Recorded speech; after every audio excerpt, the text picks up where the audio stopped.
The welcome dinner was supposed to be a celebration, my wedding celebration, but the silence in that cramped dining room was louder than any church bell. It was a heavy, suffocating thing, thick with unspoken words and the smell of Helen's overcooked pot roast. Leo, my husband of less than 12 hours, sat beside me, his hand a warm, reassuring weight on my thigh beneath the table. But his jaw was a hard line of granite. Across from us, his father, Arthur, stared down at his plate as if it had personally offended him. He hadn't said a word since we sat down, not one. His sister, Chloe, who had been a bridesmaid that afternoon, was texting furiously under the table, a smug little smirk playing on her lips. She was home for the wedding, a brief visit from her fancy life in the city with her wealthy husband, Mark. It was Helen, my new mother-in-law, who finally broke. Her voice was a timid whisper, barely disturbing the air. "So, Avery, are you settling in okay?" I forced a smile. "Everything is lovely, Helen. Thank you. The meal is delicious." It was a lie. The food tasted like ash in my mouth. Arthur finally looked up. His eyes, small and hard like pebbles, pinned me to my chair. He set his fork down with a deliberate, sharp clink against the ceramic. The sound echoed in the quiet room. "Now that you're married into this family," he began, his voice a low, gravelly rumble, "you need to understand your place. From now on, you'll be handling the housework. When your sister-in-law Chloe comes to visit, you are not to let her lift a single finger. Not for cooking, not for cleaning, not for anything. She's a guest in her own home now. She's married. She's precious. You're the daughter-in-law. You need to understand the difference." The air left my lungs. I felt Leo's hand tighten on my leg, a silent signal of fury. Before I could even process the insult, Chloe, without even looking up from her phone, spoke up. She wasn't defending me, she was defending herself. "Dad, come on. I can help Avery with the dishes. It's no big deal." Arthur's glare snapped to his own daughter. "You keep out of this. I'm teaching your sister-in-law how things work in this house. There's an order to things, a hierarchy. If I don't set the rules now, she'll never learn." Helen looked at me, her eyes filled with a helpless, familiar apology. She knew her husband. She'd been weathering his storms for 30 years, but she was terrified of him, and her fear was another chain around my own ankles. It was Leo who finally broke the spell. His voice was tight, coiled with a rage I'd never heard from him before. "What the hell, Dad? What century are you living in? Chloe is part of this family. She can help her sister-in-law cook a meal. It's not a crime." Arthur's eyes widened, a dark fire igniting in them. He pointed a thick, work-worn finger at his son. "You don't know a damn thing. My daughter is my daughter. A daughter-in-law. A daughter-in-law is just a servant for this family. And if you're too stupid to see that, then you're good for nothing but hiding under your wife's skirt." The words hung in the air, sharp and poisonous. Servant. My heart hammered against my ribs. A trapped bird. This was my first night, my first few hours as a wife in this house, and I was already a servant. I said nothing. What could I say? My throat was a knot of unshed tears and pure, undiluted shock. Helen saw the explosion coming. "Arthur, please," she pleaded softly. "She's just arrived. Let the girl breathe. We can talk about this later." He turned his venom on her. "You shut your mouth too. They were right, the old-timers. Teach a wife from the moment she arrives. Your son is a fool. I have to teach her the rules from day one, before she gets any ideas about climbing on top of my head." Just then, a pair of headlights swept across the dining room window. A car door slammed.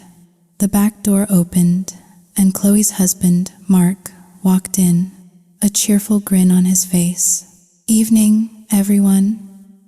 Just dropped the grandparents off back home. The change in Arthur was instantaneous. It was faster than the speed of light. The rage vanished, replaced by a wide, welcoming smile. The venom was gone, replaced by honey. "Mark, attaboy, thanks for that. The old folks need a steady hand after a long day."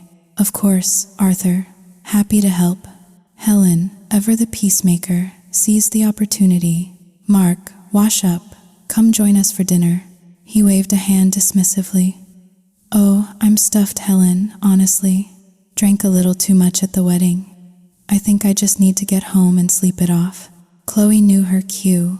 She immediately dropped her napkin, stood up, and grabbed her purse. "Well, that's us. Thanks for everything, Mom, Dad." She followed Mark out the door without a single glance back at the emotional wreckage she was leaving behind. You see, Chloe was Arthur's golden child, his princess. She had married a man with money, a man from the city, and that made Arthur puff up his chest with pride. He could be a tyrant to his wife, his son, and now, his son's new wife, but never to Chloe and Mark. Their presence was a shield, and now that the shield was gone, the silence that fell was even heavier than before. The meal ended quickly after that. Helen went to prepare feed for the pigs out back, a chore she'd done every night for 30 years. I started clearing the plates, my hands trembling slightly. Leo went to take a shower. And Arthur? Arthur locked himself in his bedroom. I could hear the faint, unmistakable rustle of him counting the cash gifts from the wedding. Later, in our new room, Leo held me close, his voice a low apology in my ear. "I'm so sorry, Avery. I'm so sorry. Just try to bear with him. If it gets too bad, I swear, we'll move out. We'll find our own place." I nodded against his chest, but my heart was a cold, heavy stone. I knew, with a certainty that chilled me to the bone, that this was only the beginning. My life as a daughter-in-law in this house was going to be a war, and I had a feeling that, to survive, I couldn't just be good and obedient. I was right. I just didn't know how right I was until later that night. Leo, exhausted from the day, fell asleep almost instantly. But I was a stranger in this bed, in this house. My mind was racing. I slipped out of bed, needing a glass of water, anything to calm the frantic beating of my heart. As I tiptoed down the hallway, I passed Arthur and Helen's bedroom. The door was slightly ajar, and I heard Arthur's voice, a low, angry hiss. "Helen, I told you before they went upstairs. You were supposed to get the gift money from her. You were supposed to tell her we'd keep it safe. Why didn't you do it?" Helen's reply was a weary sigh. "Oh, Arthur, let it be. It was a gift from her parents. It's not right for us to take it." "Not right," he scoffed. "We spent a fortune on the engagement party. This is just getting our investment back. I never liked her from the start, you know. Too small, too fragile. God, I hope that psychic you saw was right. I hope she can actually give us a grandson. Because if she can't, you and your son will have hell to pay." I felt the blood drain from my face. A psychic? The psychic said she had a son's destiny, Arthur. "I didn't make it up," Helen whispered, trying to appease him. "As for the money, I'll talk to her. Gently. Tomorrow. Just go to sleep." "Sleep? I'm too pissed off to sleep," he grumbled. "Looking at you and that stupid son of yours makes my skin crawl. You just watch. That new wife of his, she'll be sitting on your head before you know it." I heard Helen's long, defeated sigh, the sound of a woman who had given up fighting long ago. I didn't wait to hear more. I crept back to my room, my heart a frozen lump in my chest. I slid back into bed next to my sleeping husband, and a cold, hard resolve began to form within me. He didn't see me as a daughter. He saw me as an investment, a broodmare, an intruder. If he wasn't going to treat me with respect, then I wasn't going to offer him mine. This wasn't a family I had joined. It was a battlefield, and I would not be a casualty.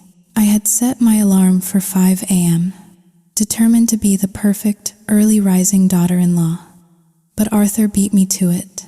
At 4, the house was shaken by the blare of a television from the living room, cranked to a volume so loud the windows vibrated. It was an old action movie, all explosions and gunfire. I knew exactly what he was doing. I smiled to myself, got dressed, and went downstairs. There he was, slumped on the sofa, feet up, a smug look on his face as he watched the screen. "Morning, Arthur," I said, my voice deliberately cheerful. "Couldn't sleep?" He gave me a sarcastic, sideways glance. "Getting old, hard to sleep these days. And my hearing's not what it used to be. Have to turn the volume up.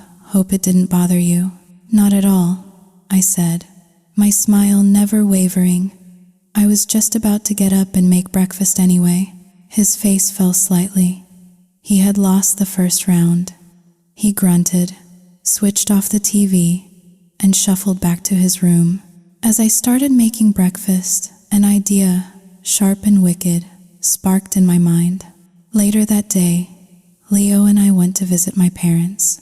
It was the traditional day after visit. On the way, I turned to him. "Honey, that cash gift from Mom and Dad. We don't really need it right now, and I don't feel comfortable just leaving it in a drawer. There's no safe in the house. What if we just ask my mom to hold on to it for us? For safekeeping?" I paused, then added the master stroke. "If your parents ask, could you just tell them it was your idea? So they don't think, you know." Leo, my sweet, honest Leo, agreed without a second thought. "Of course, Avery.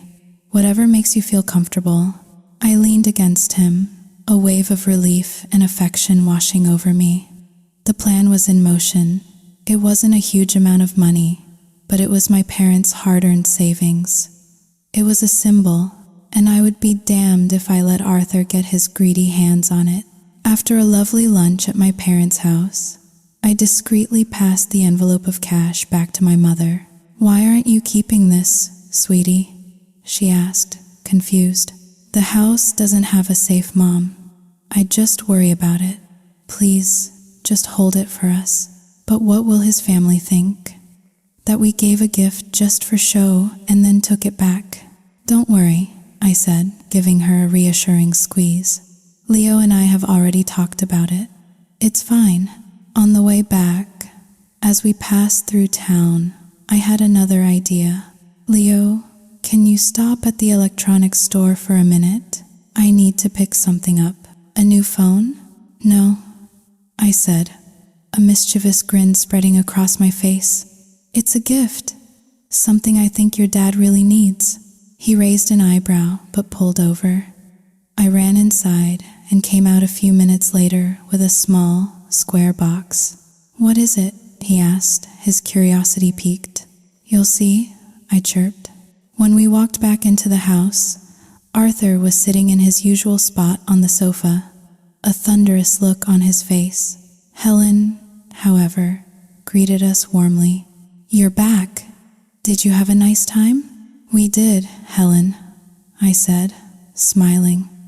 "And my parents sent you some of their special tea. Oh, how lovely of them. Please thank them for me." I then turned to Arthur, holding out the small box. My voice was sweet as honey. "And Arthur, this is a little gift from me to you." His eyes lit up. The thought of a gift, any gift, was enough to make his mood change on a dime. "Well, now, you didn't have to do that," he said, his voice suddenly syrupy. He took the box from my hand. Leo, still clueless, chimed in. Go on, Dad, open it. Avery picked it out herself. I bet you'll love it. With a flourish, Arthur tore open the box. He stared at the contents. His face, which had been beaming with greedy anticipation, turned a shade of deep, mottled purple. He looked up at me, his jaw working silently. Inside the box, nestled in the plastic packaging, was a state-of-the-art hearing aid. What is this? He finally managed to choke out. I widened my eyes, the picture of innocence. Well, this morning you said your hearing wasn't so good, so you had to turn the TV up so loud. I just thought this might help. I'm so sorry if I overstepped. I just wanted to be helpful. He was trapped.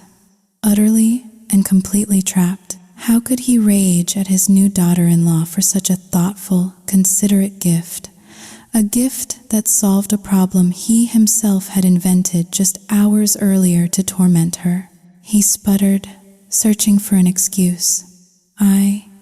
I'm not that bad. I don't want to become dependent on a machine. Helen, bless her, jumped in to save me, perhaps sensing a rare opportunity to win a point. Arthur, don't be silly. It's just like glasses. It helps. The girl was being kind. Leo added his support. She was just trying to do something nice, Dad. Don't get angry. I lowered my head, feigning shame. I'm so sorry, Arthur. If you don't like it, I can take it back. I can exchange it for something else. He was cornered. To refuse now would make him look like an ungrateful, unreasonable tyrant. No, he grumbled, his voice thick with suppressed fury. It's fine. I'll use it. The tension in the room broke. Leo and Helen breathed a sigh of relief, and deep inside, where no one could see, I smiled. Round 2 was mine. And the next morning, the house was blissfully, wonderfully silent. But the silence from the living room in the mornings was a small victory in a much larger war. Arthur's primary objective hadn't been to annoy me with the television. It had been a clumsy tactic. His real target was the wedding money, and he hadn't forgotten it. He was like a dog with a bone, unable to let it go. That afternoon, while he thought I was napping, I heard him corner Helen in the kitchen. His voice was a low, menacing growl. Tonight, you are going to go into their room, and you are going to get that money. You will tell her we are keeping it safe. Do you understand me? Helen's reply was a tired murmur I couldn't quite make out. It didn't matter. I knew she would obey. She had no choice. That evening, after we had finished the dishes and retreated to our room, there was a soft, hesitant knock on the door. Can I come in? It was Helen. Of course, Mom. Come in, Leo called out, already half undressed for bed. She slipped into the room, closing the door quietly behind her, and perched on the edge of our mattress. She wrung her hands in her lap, her eyes darting around the room, avoiding looking at either of us directly. Avery, dear, es menor que numeral cero. 3# is greater than she began, her voice barely a whisper. Your parents, they were so generous. How much did they give you? I was ready. I kept my expression open, innocent. It was a very generous gift, Helen. Yes, well, she stammered, finally forcing herself to meet my gaze. It's just, there are so many thieves around these days. It's not safe, you know, wearing it or just keeping it here. I was thinking, is less than #. 3# is greater than maybe you should let me keep it for you. In a safe place, you're young. I just wouldn't rest easy knowing it was here. I gave her a gentle, understanding smile. I wasn't going to make this harder for her than it already was. Oh, Helen, you're so thoughtful. Leo was worried about the exact same thing. I turned to my husband. That's why he suggested we ask my mom to hold on to it for us. We were just there yesterday, so I gave it to her then. Leo, bless his heart, played his part perfectly, because for him, it wasn't a part. It was the truth as he knew it. That's right, Mom, he said, nodding. I told her too.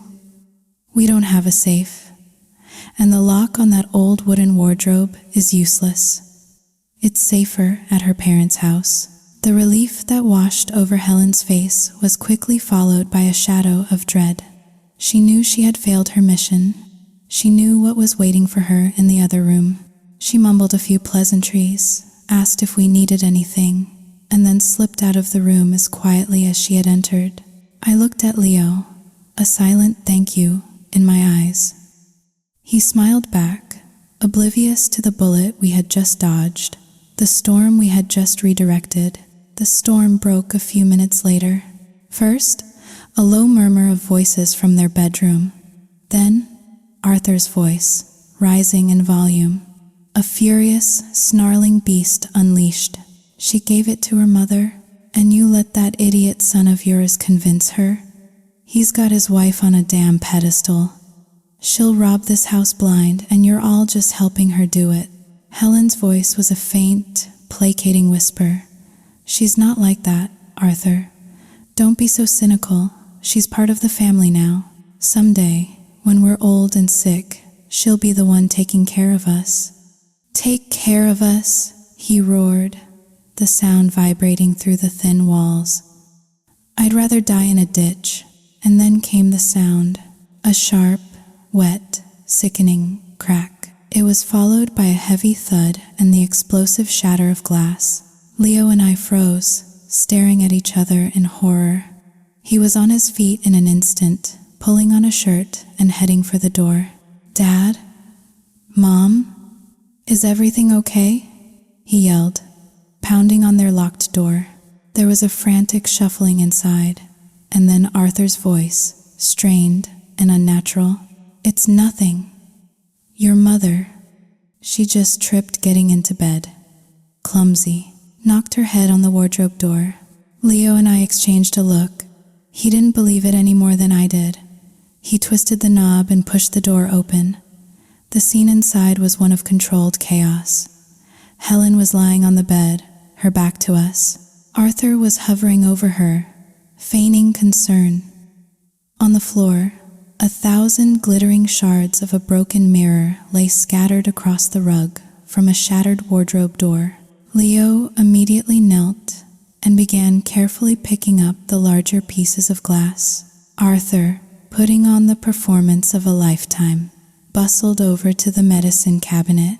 Here, he said, rushing back with a small bottle of liniment oil. He thrust it into my hands. Avery, put some of this on her arm for her, will you? She hit it pretty hard. I sat on the bed beside Helen, my heart aching for her. As I gently rubbed the oil onto her arm, I saw it. Beyond the bruise that was already forming on her arm, there was a raw, red mark on her cheek, and in the dim light of the bedside lamp, I could just make out the faint, ghostly outline of 4 fingers. A moment later, Arthur grumbled something about needing a smoke and slipped out of the room. The moment he was gone, I leaned in close to Helen. Helen, I whispered, my voice barely audible. Did he hit you? She flinched, but didn't turn to look at me. Her voice was a choked, thick thing. No, of course not, dear. I fell. I knew she was lying, but I also knew, looking at the decades of fear etched into the lines around her eyes, that pushing her would do no good. It would only shame her. I said nothing more, just continued to gently massage her arm. I thought about the rumors I'd heard in the village before the wedding, that Arthur was a lazy, arrogant man who ruled his house with an iron fist, while Helen bore the weight of all the work, all the responsibility, and all the abuse. Now I knew. It wasn't just gossip. It was the terrifying, unspoken truth of this house. Back in our own room, I lay in the dark, the image of that handprint seared into my mind. I turned to Leo. Does he do that often? I asked quietly. Does your dad hit your mom? Leo was silent for a long moment. When he finally answered, his voice was strangely detached, almost matter-of-fact. I've seen it a few times. It's rare, only when he gets really, really mad. Just a slap or two. The casualness of his words sent a chill down my spine. This was normal for him. This was the landscape he had grown up in. He wasn't a bad person, my Leo. He was just blind to the horrors he'd lived with his whole life. He must have sensed my silence, because he quickly changed the subject, as if trying to erase the ugliness he'd just admitted to. Hey, I overheard Dad talking yesterday, he said, his voice a little too bright. He was saying he wants you to quit your job at the market, to stay home and help Mom with the farm. He rushed on. He wants to lease more land, but I know it's too much work. I don't want you breaking your back out there. I don't want Mom doing it either. I keep telling him to downsize, but he never listens. And Mom, she just takes it all on herself. Normally, the idea of quitting my job, my one small piece of independence, to be trapped in this house all day with Arthur would have been my worst nightmare. But in that moment, hearing the resignation in Leo's voice, thinking of Helen's bruised face and the terror in her eyes, a new plan began to form in my mind. A dangerous, radical plan. I couldn't save her from the outside. I had to get inside. I had to get closer. It's okay, I said softly, turning to face him in the dark. I'll do it. I'll quit, just for a month or so, to help your mom out. It's the least I can do. Leo's arms tightened around me, pulling me into a hug filled with gratitude and relief. Really, Avery, you're amazing, he whispered into my hair. Whatever you think is right, I support you, always. He thought I was being the perfect, dutiful daughter-in-law. He had no idea. This wasn't submission. It was infiltration. I would stand by Helen's side in those fields. I would become her shadow, her confidant, and I would find a way to give her the strength to fight back. The war had a new front, and I was going in deep. The next morning, Leo left for work early, his week of wedding leave officially over. Arthur, after a grumbled breakfast, disappeared somewhere, leaving me and Helen alone in the quiet house. We walked out to the onion fields together, the early morning sun still gentle on our backs. We worked in silence for a while, the rhythmic tug of weeds from the soft earth the only sound between us. Halfway through the morning, we took a break, sitting on the grassy bank at the edge of the field. I knew this was my chance. He hit you last night, didn't he? I said, my voice soft but firm, not a question but a statement. Helen continued to stare out at the neat green rose, her face a mask. No, dear, I told you. I fell. Helen, please, I urged, my voice full of an emotion that surprised even me. I saw the mark on your face, the shape of his hand. You don't have to pretend with me. I'm not judging you. I care about you. You can trust me. Think of me as a daughter. She remained silent, but I could see the slight tremor in her shoulders. Her composure was cracking. In all the years she had endured his cruelty, had anyone ever seen? Had anyone ever asked? Had her own children, Chloe and Leo, ever truly seen her pain? The thought made a lump form in my throat. Suddenly, a single tear escaped and traced a path through the dust on her cheek. Then another. Soon, a quiet stream was flowing. I reached out and took her rough, calloused hand in mine. It felt small and fragile. Does he do it often? I asked again, gently. This time, she answered. Her voice was a raw, broken whisper, the sound of a dam breaking after a lifetime of pressure. He used to. More often when the children were small. Now, not as much. He always waits until we're in the room, until the door is closed. No one ever knows. Chloe and Leo, they were just kids. Then they were away at school, then working. How could they know? And I, for their sake, for my own pride, I never said a word. You get used to it. You learn to make yourself small. It becomes a habit. She took a shaky breath and continued, the words tumbling out as if they had been waiting for years to escape. He thinks he's a king in that house, and everyone else is just there to serve him. He spoiled Chloe rotten. Always has. She was his little princess. And Leo tries to stand up to him, but he can't win. So I'm the one he takes it out on, the one he looks down on. Have you ever thought about fighting back? I asked, the question hanging in the air between us. She looked at me, horrified, pulling her hand away as if I'd burned her and cause a scene. Make things even worse? No. But Helen, I insisted, leaning closer. That's why he's like this. Because you let him be. Because you've been so patient, so quiet, for so long. If you start pushing back, even a little, now that Leo and I are here, living in the house, is less than #0. 3# is greater than maybe he'll think twice. Maybe he'll be too embarrassed to act that way in front of us. She said nothing, but I could see a flicker of something new in her eyes. A thought she had never dared to entertain before. I had planted a seed. Now, I just had to wait and see if it would grow. We returned from the fields at noon, our hands and feet caked in dirt. Arthur was already home, sitting in his throne on the front porch, smoking his pipe and scowling. What time do you call this? He barked as we approached. The sun's been at its peak for an hour. Don't you know when it's time to cook lunch? Helen flinched, her old habits kicking in. She started to mumble an apology, but I stepped forward, cutting her off.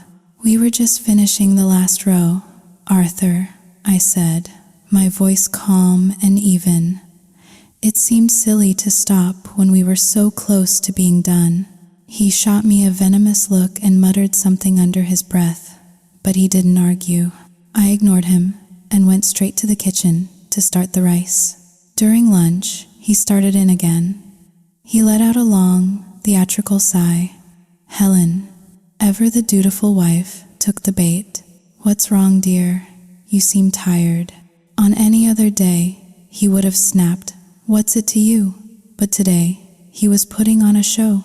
I was just visiting the Miller boy, down at the end of the lane, he said, his voice laced with false sincerity. You know, their son, the one who looks a bit slow? Well, he's done all right for himself, married a school teacher, and guess what? Her parents gave them a new car as a wedding present, and a plot of land down by the main road. Some people are just born lucky. Rich friends, a generous wife. He let the words hang in the air. A clear, pointed barb aimed directly at me. I knew exactly what he was doing, what he was implying.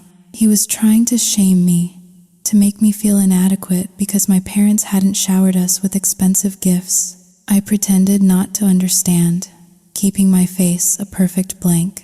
But this time, something had changed. Helen, the woman who had spent 30 years absorbing his abuse in silence, spoke up. Well, not everyone is so lucky, Arthur, she said, her voice quiet but firm. And when you marry someone's daughter, you're marrying the girl, not her family's bank account.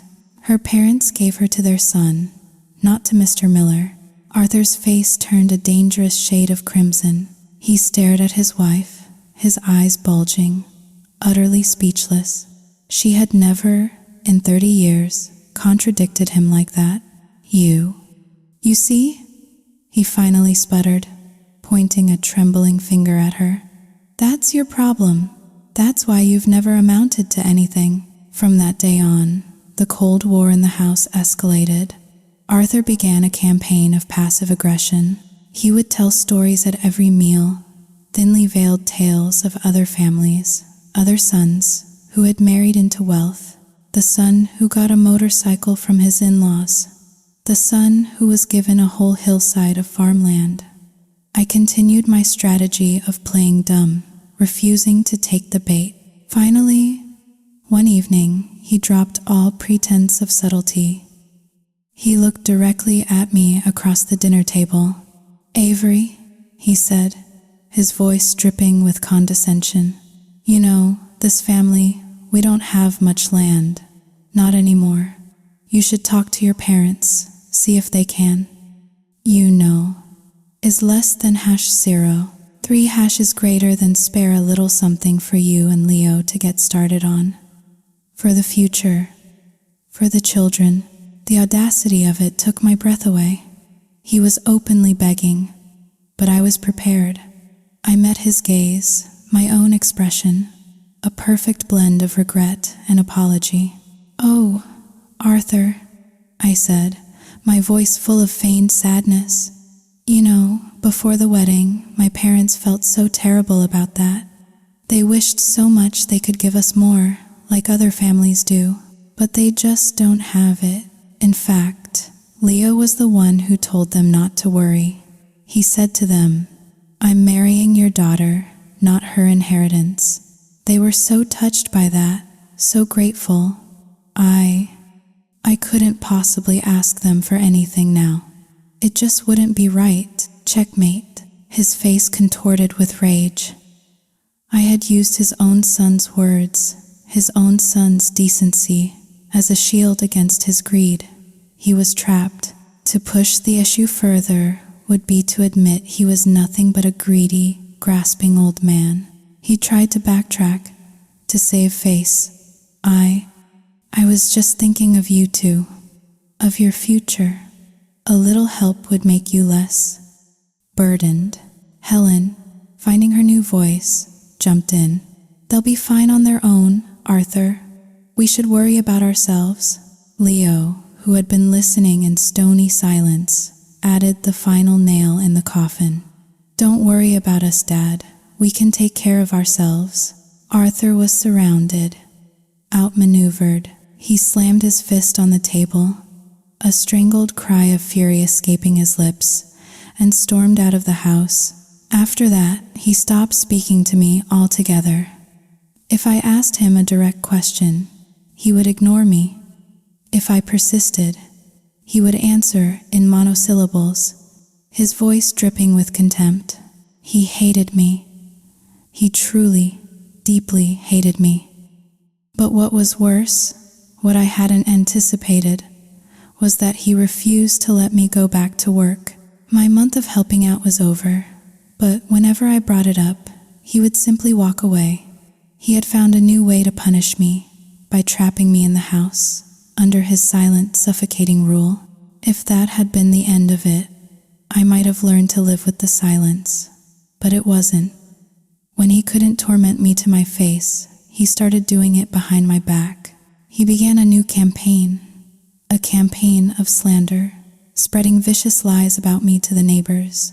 I found out one afternoon at the market. I ran into Mrs. Gable, one of the neighborhood gossips. She had a strange, pitying look on her face. "Avery, dear," she said, pulling me aside. "Can I ask you something?" "Of course, Mrs. Gable." She leaned in conspiratorially.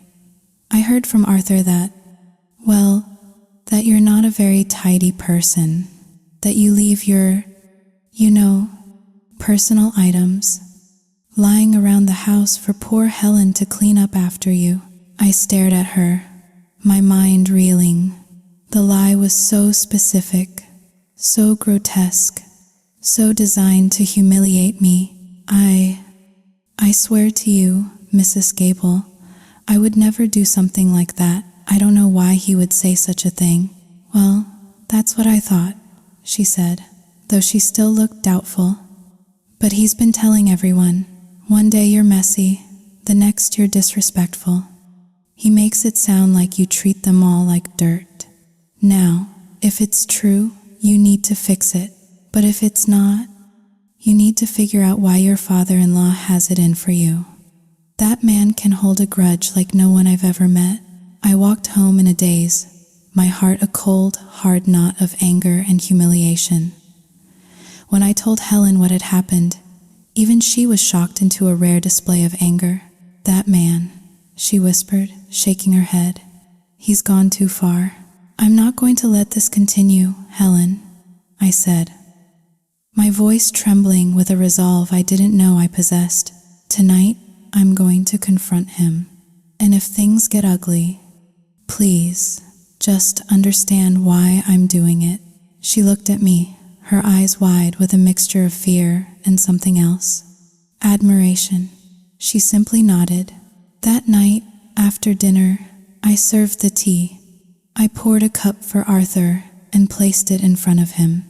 He took it without looking at me. Dad, I began, my voice steady. I know that since I've become a part of this family, I may have made mistakes. If I've done anything to upset you, I want you to tell me to my face. Please, don't. Don't go telling the neighbors that I'm a bad person. It's not fair, and it's not right. He slammed the teacup down, sloshing hot liquid onto the table. His eyes were blazing. Who's been filling your head with this nonsense?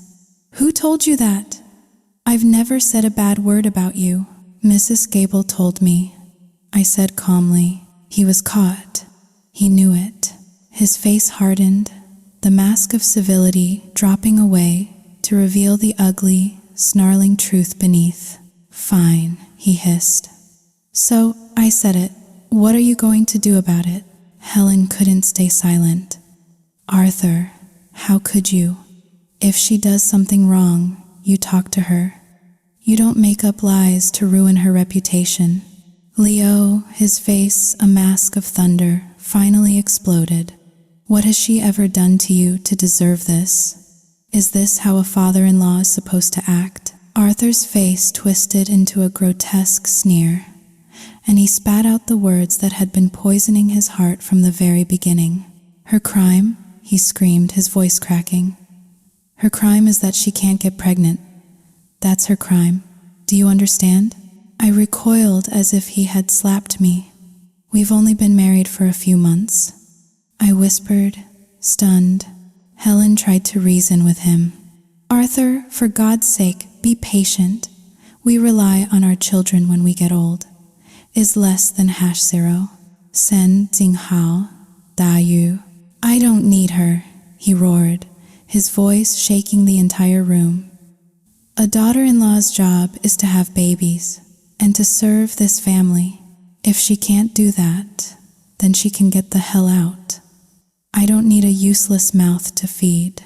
Leo is on his feet now, his fists clenched. You've gone too far, Dad. What if Mark's parents said that about Chloe? She's been married for over a year, and she's not pregnant. She's clumsy. She can't cook. Should she be thrown out on the street? The mention of his precious Chloe sent Arthur into a blind rage. He lunged towards Leo, his hand raised as if to strike him. Chloe is my daughter, he bellowed, spittle flying from his lips. And you remember this, you ungrateful whelp. Brothers and sisters are like arms and legs. A wife is just a piece of clothing. You can always get a new one. Only blood is family. Me, your mother, your sister. That is your family. Do you understand me, you stupid boy? He stood there, panting, his chest heaving. Then, without another word, he turned and stormed into his bedroom, slamming the door behind him. The three of us were left in the ringing silence. Helen and Leo tried to comfort me, their words of apology and reassurance washing over me without sinking in. But I knew, in that moment, that this house was no longer a place I could live. He had declared war, not just on me, but on my future, on my very worth as a human being. And I knew, with a chilling certainty, that I had to get out. But I wasn't going to run. Oh, no. If I was going to leave, it would be on my own terms, and I would make damn sure that Arthur would live to regret the day he ever called me useless. The battle was far from over. It had only just begun. I was still reeling, my head throbbing from Arthur's brutal declaration. When the next disaster struck, it arrived a few days later, at 9 o'clock at night, in the form of a sleek black sedan pulling into our driveway without warning. Helen hurried to open the gate. It was Mark, his smile as bright and fake as a polished apple. "Sorry for the late arrival, Helen. Chloe was missing you all so much. I thought I'd surprise her." Helen, ever the accommodating mother, ushered them in. "Of course, dear. Come in, come in. You should have called. We would have waited dinner for you." Chloe followed her husband, but the usual sparkle was gone from her eyes. Her face was puffy, sullen, her mouth a tight line of displeasure. She didn't say a word to her mother, just stomped into the house like a petulant teenager. "Evening, Arthur." "Hi, guys," Mark chirped, breezing into the living room where Leo and Arthur were watching TV. Arthur looked up, surprised but pleased. "Well, look who it is. Sit down, sit down." Mark sat with the easy grace of someone who knew he was welcome. Chloe, on the other hand, threw herself onto the sofa next to him with a heavy, dramatic sigh. She looked like a thundercloud about to burst. I knew my role. I quietly went to the kitchen to make tea and cut up some fruit. When I returned with the tray, the tension in the room was thick enough to cut with a knife. Mark cleared his throat, the smile never leaving his face. "Actually, we have some good news." Arthur leaned forward, eager. "Oh, do tell." "Chloe is pregnant," Mark announced, beaming, "just over a month along." The effect on the room was immediate. Helen clapped her hands together, her face lighting up with genuine joy. "Oh, wonderful. A baby. That's just wonderful news." Arthur practically levitated out of his chair. "See, I knew it. My daughter, fertile as the rich earth. A grandson. Mark my word. A strong, healthy boy for the family line." Even Leo smiled, a genuine warmth reaching his eyes. I offered my congratulations, my voice sincere despite the churning in my gut. "That's wonderful news, Chloe. Congratulations." Chloe, however, remained stony-faced. She didn't acknowledge any of us, just stared sullenly at the floor. After a few moments of joyous chatter, mostly from Arthur and Helen, Mark cleared his throat again. The smile faltered, just for a second. "There is less than #0. 3# is greater than one other thing," he said, his voice a little more hesitant. "We're so happy about the baby, obviously, but my mother, her arthritis has been acting up terribly. She really can't help Chloe with anything, and I'm swamped at work right now. So we were hoping maybe Chloe could stay here for a while, just until she's feeling a bit better. You know, with Helen and Avery here, she'd have all the help she needs." I froze. Helen hesitated, a flicker of doubt crossing her face. "But Arthur?" He didn't even blink. "Of course," he boomed. "The more the merrier. Avery's here all day anyway. She can easily take care of her. It's her duty, isn't it? To help family." Just like that, I had been conscripted into service. Not only was I the maid for this house, but now I was the personal nursemaid for his spoiled, pregnant daughter. I wanted to scream, to refuse, but the look of absolute expectation on Arthur's face silenced me. I nodded, numbly. Mark didn't waste a second. He was out the door and back in a flash, lugging 2 enormous suitcases into the hallway. He had clearly planned this down to the last detail. He said his goodbyes quickly, eager to escape whatever drama he had just dumped on our doorstep, and drove off into the night. The moment his taillights disappeared, Helen turned to her daughter. "All right, Chloe, spill it. What really happened? Why are you here?" Chloe's sullen expression deepened into a scowl. "Nothing happened, Mom. You're always so suspicious." "Don't lie to me," Helen said sharply. "I know you. You did something to upset them, didn't you?" Chloe finally exploded. "Fine. That old hag next door," she told Mark's mother. "I was lazy. Said I just eat and sleep all day. I got mad. I went over there to give her a piece of my mind, and is less than #0. 3# is greater than well." She pointed her finger in my face, and I just pushed her hand away. But she pretended to fall. Said I hurt her back. They took her to the hospital, made a huge scene, and then they found out I was pregnant. Mark's mom was furious, said she wanted me out of the house. So Mark, he brought me here. It all made sense now. If she hadn't been pregnant, they probably would have kicked her out for good. She had assaulted a neighbor and caused a scandal. Helen sighed, shaking her head. "Oh, Chloe, you never learn, do you? You always have to be so tempestuous. You need to apologize. Fix this before it's too late." But Arthur, predictable as ever, jumped to her defense. "Nonsense. Why should she apologize? If they don't want her, she can stay here. My daughter is too good for them anyway. If that boy knows what's good for him, he won't let her go. And if he does, is less than #0. 3# is greater than well. She can just have the baby, give it back to them, and find a better man." Leo, disgusted, finally spoke up. "Dad, you can't be serious.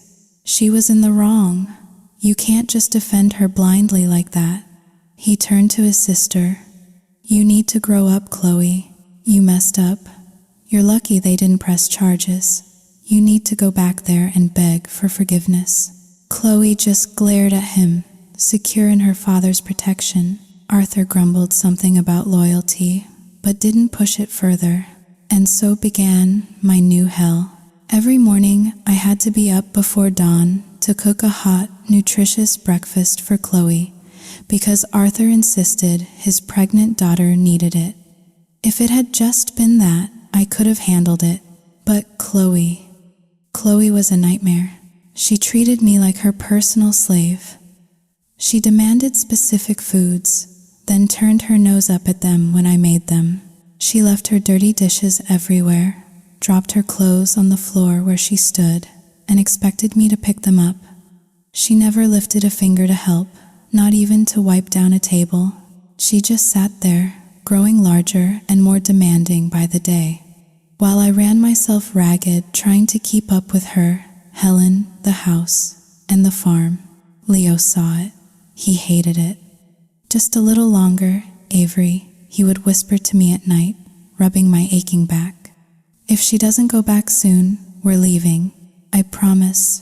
But his promises couldn't stop the exhaustion from seeping into my bones. One morning, running late for work in the fields, I didn't have time to spoon-feed her. I left a pot of rich, slow-cooked pork knuckle porridge on the stove, told her it was there, and ran out the door. "Chloe," I had called up the stairs, "porridge is on the stove. Just heat it up when you're hungry, okay?" A muffled, annoyed groan was her only reply. When I came back at noon, sweaty and tired, I found Chloe crying to her father in the living room. "Dad, look at what she did. She left me to starve. I'm pregnant. I feel sick all the time, and she just abandoned me. What if something happened to me while I was alone? Who would help me?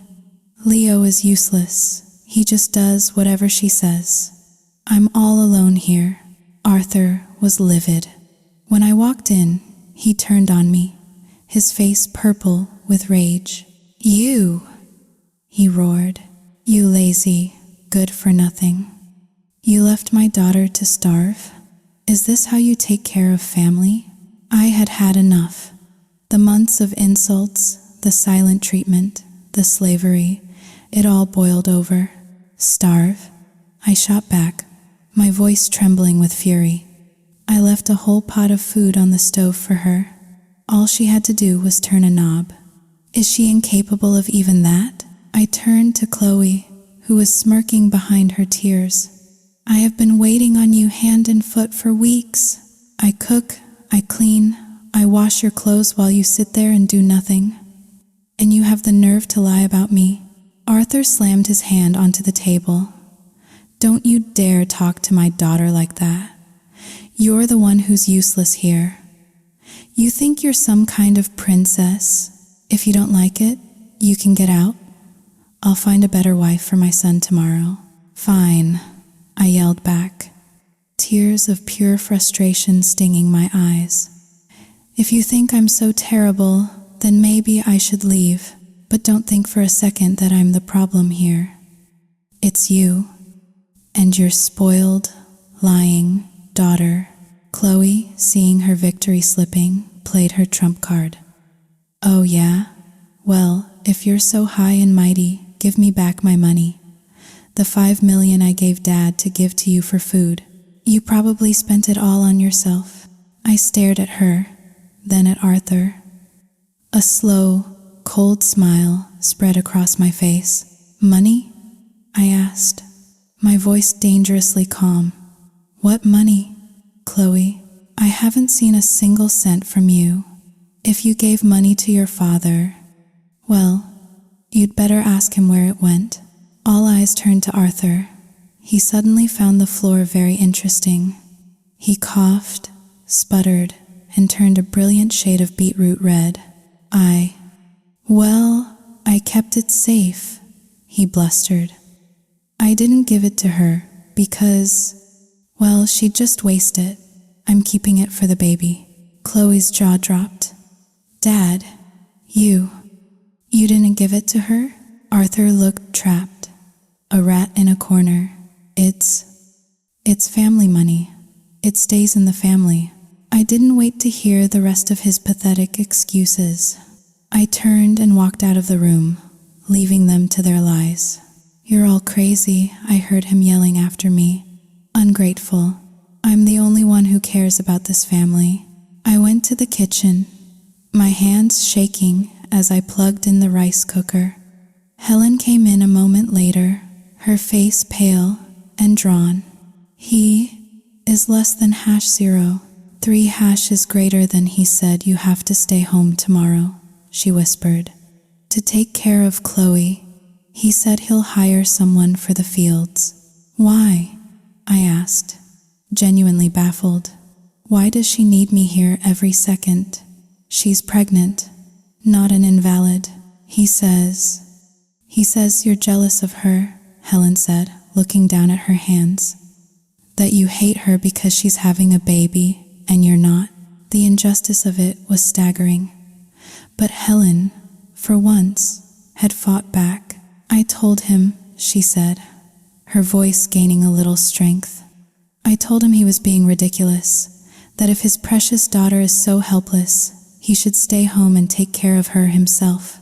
I told him I worked in the fields right up until the day I gave birth to both of you. But he just yelled at me. That night, I told Leo everything. He was furious. That's it, he said, pacing our small room. We're leaving. We'll find an apartment in town. I don't care what it costs. No, I said, grabbing his hand. Not yet. If we leave now, he wins. He'll just tell everyone we abandoned them. We need to be smart about this. But Leo, From now on, I'm done. I'm done waiting on her. If your dad wants her treated like a queen, he can be her royal servant." And so, the Cold War entered a new phase. I stopped doing Chloe's laundry. I stopped making her special meals.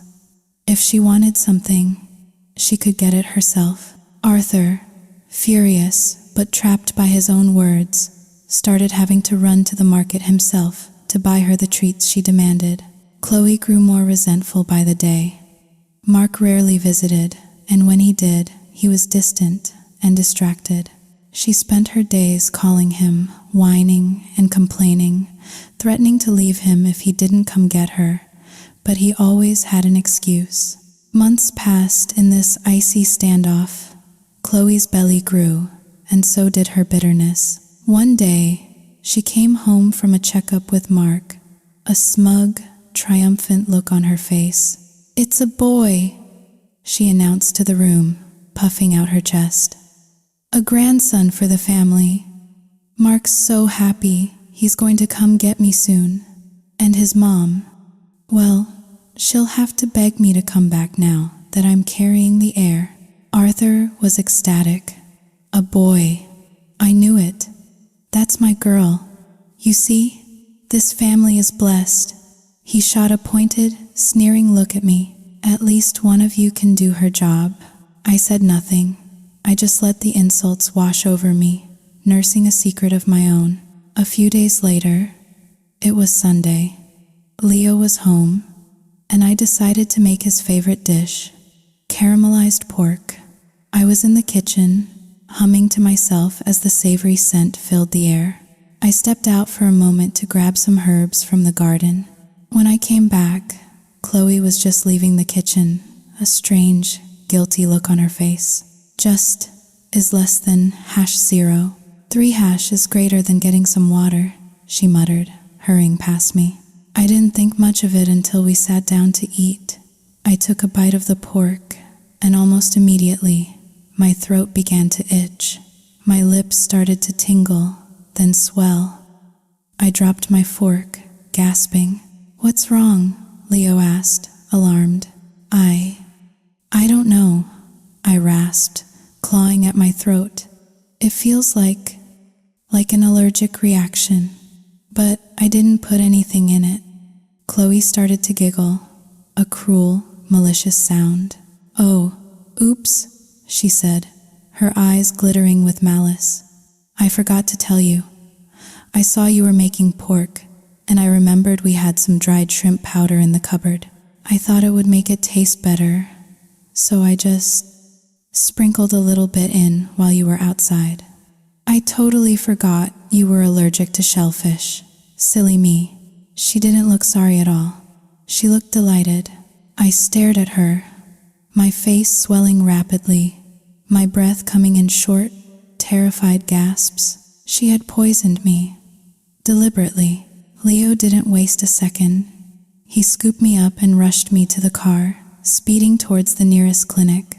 The doctor gave me an injection to counter the reaction and ordered me to rest. But before we left, he asked me a question that stopped my world spinning. "Mrs. Avery," he said, peering at me over his glasses. "You do know you're pregnant, don't you?" I gasped. "Pregnant? Are you sure?" "About 7 weeks along, I'd say," he confirmed with a smile. "Pregnant." The word echoed in my mind, a beautiful, terrifying bell. Leo was overjoyed. He laughed. He cried. He spun me around in the parking lot until I was dizzy. But when we got home and he announced the news to his parents, the reaction was chilling. Arthur barely looked up from his newspaper. Oh, good. That was it. No joy, no congratulations, just a dismissive grunt. Helen was happy, of course. She hugged me, cried a little, told me to rest. But Arthur just sat there, a dark cloud in the corner of the room. "Don't think this gets you out of your work," he muttered later that evening. "Pregnant women have worked in the fields for centuries. "You're not special." Leo exploded. "Are you serious? Chloe barely lifts a finger because she's pregnant, and you want Avery out in the fields? She almost died today because of your daughter's little prank." "Chloe is my daughter," Arthur roared back. "She carries my blood. This one. She's just an incubator, and don't you forget it." He stormed out, leaving us in a stunned, horrified silence. But as I watched him go, a cold realization settled over me. It wasn't just him anymore, it was Chloe too.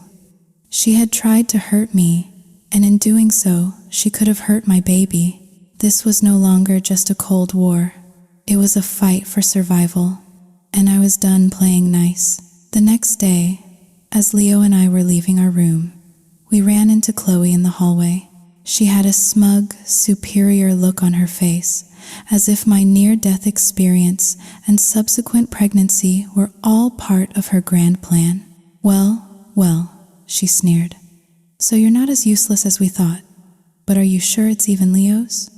Maybe you're just faking it to keep Dad from kicking you out." Something inside Leo snapped. He lunged at her, his hand raised, his face a mask of pure fury. I grabbed his arm, pulling him back just in time. "Leo, no!" I cried. "She's pregnant. Don't." He froze, his hand trembling in the air, the realization of what he was about to do dawning on him. He lowered his arm, but his voice was a low, dangerous growl. "You are a guest in this house, Chloe. Don't you ever forget that. I don't care if you're my sister. You talk to my wife like that again, and I will throw you out myself." She just laughed, a high, brittle sound. "You can't throw me out. This is my father's house. He's the only one who can tell me to leave, and we both know whose side he's on." I knew she was right, and I knew, with a sinking heart, that I couldn't stay in this house any longer. It wasn't safe. Not for me, and not for my baby. That evening, I begged Leo and Helen to let me go back to my old job at the market. "I can't stay here all day," I pleaded. It's not healthy for me or the baby. I'll just be sitting, selling things. It's not hard work. Please." Leo was hesitant. "But what if something happens? You're pregnant now, Avery." "Leo, I'll be fine," I insisted. "You can drop me off in the morning and pick me up on your way home. It's better than being cooped up here with them." He finally relented, and so a fragile peace settled over the house. I went to work, escaping the suffocating atmosphere for a few hours each day. Helen, bless her heart, started cooking special, nutritious meals for both me and Chloe, treating us with equal care, despite the fact that her own daughter had tried to poison her daughter-in-law. But the peace was short-lived. One evening, after a particularly rich chicken and herb soup that Helen had made, I started to feel a dull, cramping pain in my lower abdomen. I tried to ignore it, but it grew steadily worse, twisting into sharp, stabbing spasms that took my breath away. Leo, seeing my face pale with pain, rushed me to the hospital. And Chloe, as we were leaving, I saw her standing in the doorway, a small, triumphant smile playing on her lips. She didn't look concerned. She looked satisfied. It was a nightmare. The doctors said I was having a threatened miscarriage. They didn't know why. They pumped me full of drugs, ordered me on complete bed rest, and told us the chances of saving the baby were only 50-50. Helen was devastated. She sat by my bedside, her face a mask of worry, praying to every saint she could think of. Arthur, when he finally showed up, was predictably callous. "It's in God's hands now," he said with a shrug, as if discussing the weather. "If the baby makes it, it makes it. It's all up to the mother's karma, anyway." Helen, for once, didn't even have the energy to be angry. She simply ignored him, and later that evening, She arranged for a neighbor to drive her to the city hospital, wanting to be there in case I needed anything. The next morning, the head doctor called Leo into his office. I was still groggy from the medication, but I saw the look on Leo's face when he came back. It was a mixture of grief, rage, and disbelief. He didn't tell me what the doctor said. He didn't have to. I knew something was terribly wrong. That afternoon, while I was pretending to be asleep, Helen came to visit. She found Leo sitting in the hallway, his head in his hands. "What is it, Leo?" she asked gently, placing a hand on his shoulder. "What's wrong?" "I know it's more than just worry for Avery." He looked up at her, his eyes red-rimmed and full of pain. He told her everything. The doctor had run some tests on my blood. They had found traces of a powerful antibiotic, a drug specifically used to induce abortions. "Someone did this to her, Mom," he choked out, his voice thick with unshed tears. "Someone is trying to kill our baby," Helen gasped, her hand flying to her mouth. They both knew there were only 2 people in that house who could have done it, and one of them was her own daughter. I heard it all. I had gotten out of bed, needing to use the restroom, and I heard their hushed, horrified conversation through the half-open door. I leaned against the cool wall, the truth washing over me in a sickening wave. Chloe. It had to be Chloe. She hadn't just tried to make me sick with the shrimp powder. She had been systematically poisoning me. For days, maybe weeks, slipping the drug into my food, my drink, determined to get rid of the one thing that threatened her position as the sole heir to the family's future. I didn't cry. The shock was too deep, the betrayal too profound. A cold, hard rage settled in my heart, a burning fire that consumed all fear, all sadness. She had tried to kill my child, my baby, and I would make her pay. I swore it. I would not rest until I had exposed her for the monster she was. When Helen returned home that day, she confronted Chloe immediately. "Was it you?" she demanded, her voice shaking with a fury I had never heard from her before. "Did you put something in Avery's food?" Chloe, of course, denied it. "What are you talking about? Are you crazy?" She probably tried to get rid of it herself and is trying to blame me. But Helen was relentless. The doctors found drugs in her blood. Chloe, drugs that cause miscarriages. Who else could have done it? "I don't know," Chloe shrieked, her face a mask of false innocence. "Maybe she's not even sure the baby is Leo's, and she tried to get rid of it so she wouldn't get caught." The accusation was so vile, so disgusting, that Helen finally snapped. "Get out," she said, her voice dangerously quiet. "Get out of my house." Just then, Arthur walked in, attracted by the shouting. "What's going on here?" "Helen, are you crazy? You can't throw our daughter out." And then, the most incredible thing happened. Helen, the timid, frightened woman who had been a doormat for 30 years, drew herself up to her full height and stared her husband down. "You think you have a say in this?" she said, her voice ringing with a newfound authority. "This house, this land, it was my parents'. The deed is in my name. I am the only one who can tell someone to leave, and I am telling her, and you, that if you don't support me in this, you can both get out." Arthur was stunned into silence. He had never been spoken to like that in his life. Chloe, seeing that her protector was powerless, scurried up to her room, a look of pure terror on her face. I spent another week in the hospital. By some miracle, the bleeding stopped. The baby held on, my tiny, resilient fighter. When I was finally discharged, the house I returned to was a different place.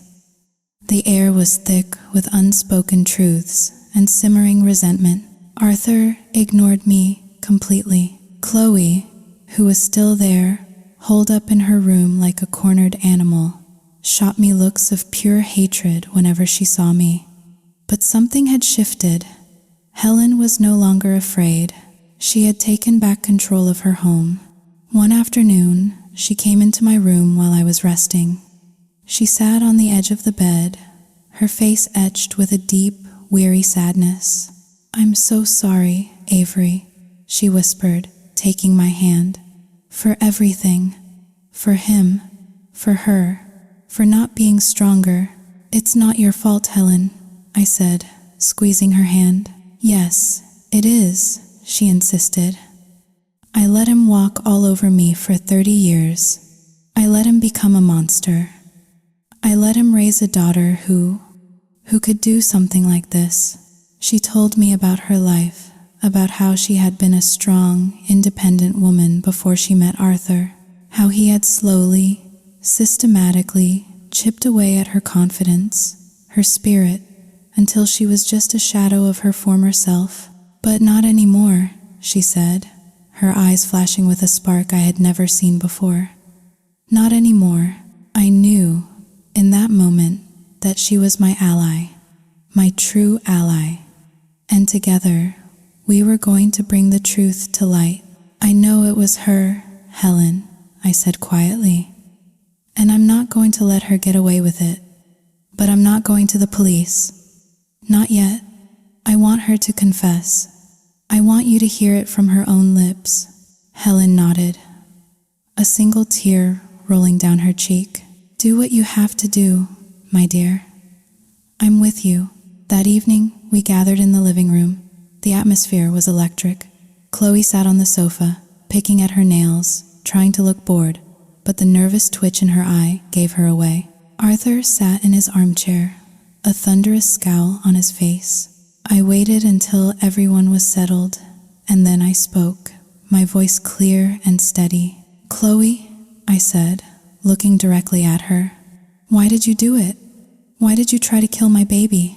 She scoffed, trying to sound dismissive. "Oh, here we go again.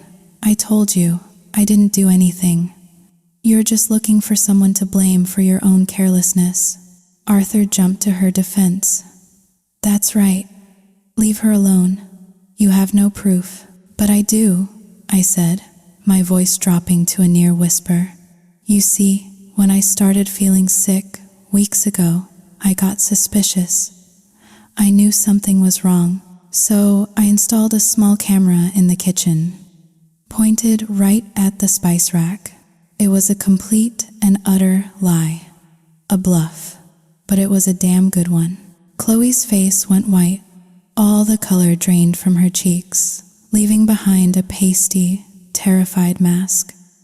She stared at me, her mouth opening and closing like a fish, but no sound came out. And in that moment of pure, panicked silence, I knew I had her. "Yes," she finally whispered, the fight completely gone from her, her voice a broken, pathetic whimper. "I did it. I hate you. I hate that you came here and stole my mother from me. I hate that you're having a baby when you don't deserve one. I just wanted you gone." The confession hung in the air, ugly and raw. Leo let out a strangled cry of anguish. Arthur just stared, his face a mixture of shock and dawning horror.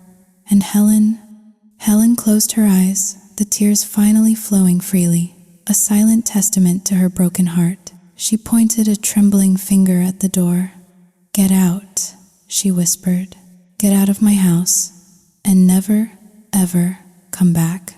Chloe, sobbing, stumbled to her feet and ran. A few minutes later, we heard Mark's car pull up outside. He had come to collect his disgraced wife. She left without a word, without a single look back.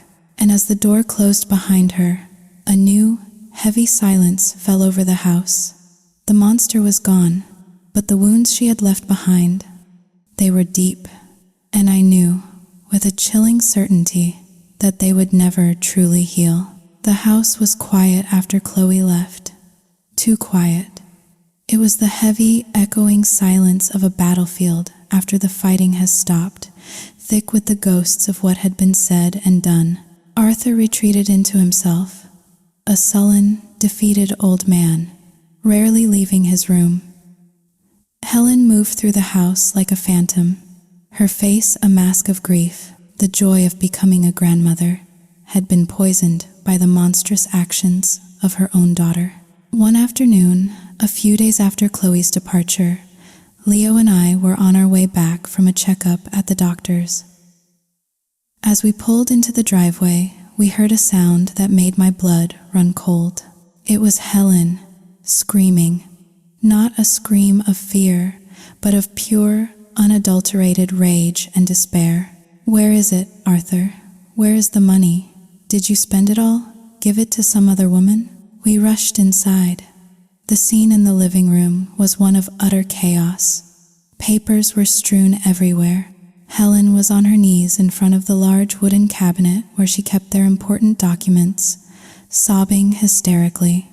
Arthur stood over her, his face a mixture of guilt and defiance. "Be quiet, you old fool," he snarled.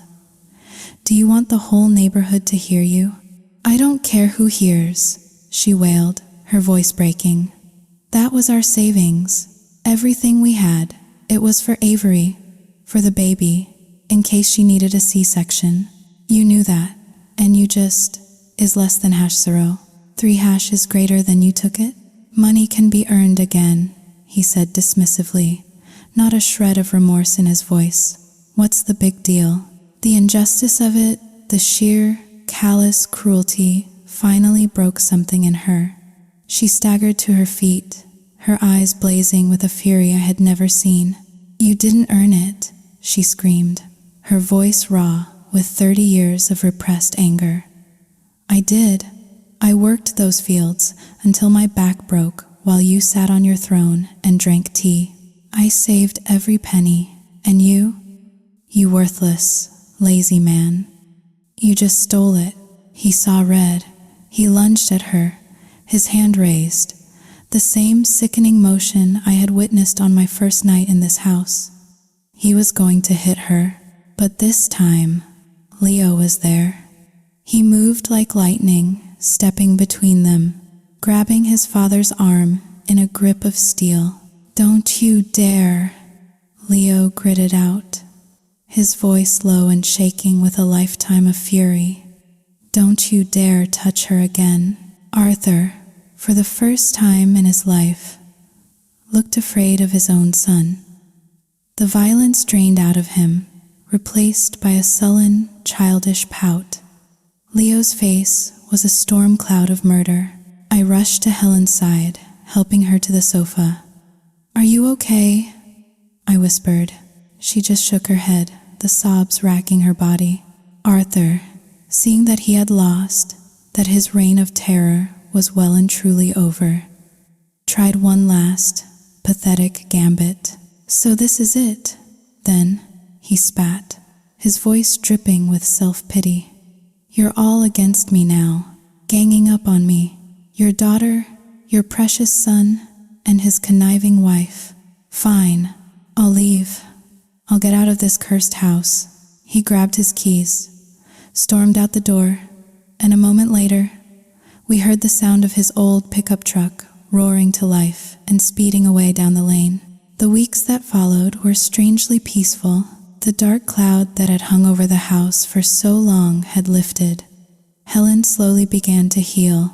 She started smiling again, a real, genuine smile that reached her eyes. We would go to the market together, and for the first time, I saw the woman she must have been before Arthur had crushed her spirit. Then, one day, as we were passing a noodle shop in town, we saw him.